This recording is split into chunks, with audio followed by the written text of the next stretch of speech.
This is the correct way on how you can make a bot without using coding. You're seriously not going to be using coding or anything complicated. This works on mobile and PC, and here's how you do it. Make sure you follow all the steps because sometimes if you do not follow some of the steps, you will freeze your bot and he will never be able to join your Discord server. Here's how you make sure not to do that. First of all, you're going to go ahead and make sure you have a server to be doing this on. I'm going to be choosing this example server that I created. And now I'm going to go to Safari or my browser and search up Discord Developer Portal. I already have it searched up. And now I'm going to click on the first link. I'm going to click on Get Started and make sure I'm signed in. Scroll. Click on Create App. Now we're going to go ahead and create a name for our bot. This is going to be the name that's going to be appearing for our bot.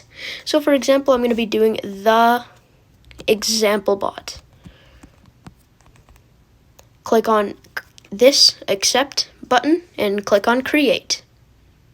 Now you're officially done that. Now you're going to go ahead and close the tab and create a new tab doing the exact same thing. Discord Developer Portal.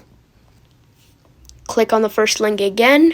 Now you're going to click on the 3 lines on the top left. Now you're going to click on Applications. Choose the one we just did. We chose this one right here. You should only have one if this is your first time doing it. If you have multiple choices, that means you have done this in the past. And I have done it in the past, so I had a lot of options. But you should only have the one option you just did. 3 lines again, and click on Bot.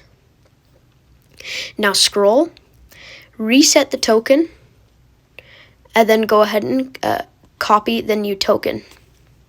Now you're going to go ahead and open Bot Ghost.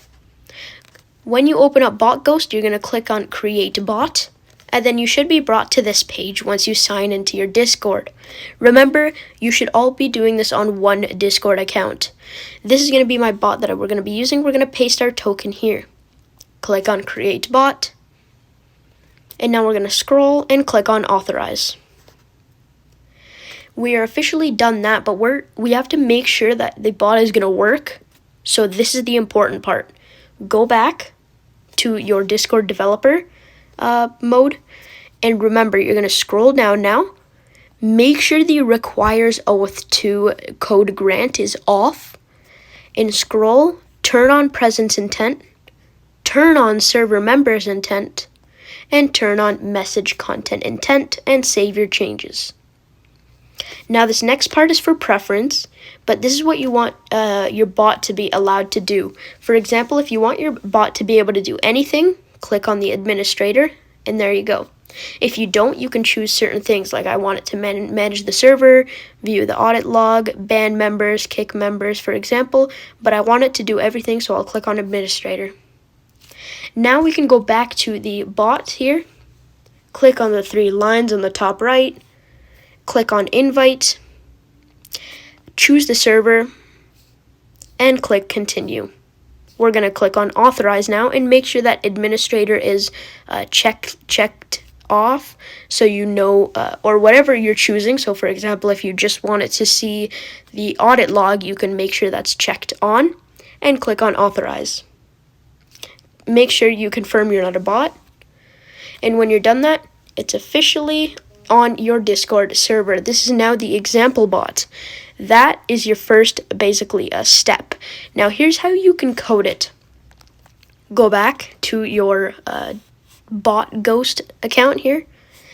And now you can create custom commands, custom events, data storage, webhooks, Discord auto mod, reaction roles, starboard. There's actually a lot you can do. But for this example, there's actually way too many for me to go through all of them. So I'll go through the main one, which is making custom commands. So click on that. Now here you can start creating a custom command or things like that. You can create up to 8 here unless you have a paid version, but I'm currently on the free version. There's more things like custom events, data storage, webhooks, and everything I mentioned below. There's actually also a ChatGPT one and image generation one. There's a lot of different ones you can do. This is now your this is now in your hands. You're gonna go ahead and do whichever you'd like to do with any of these and create your own bot. Have fun with creating your bot, and if you found this useful, please like and subscribe. It would be appreciated. See you next time.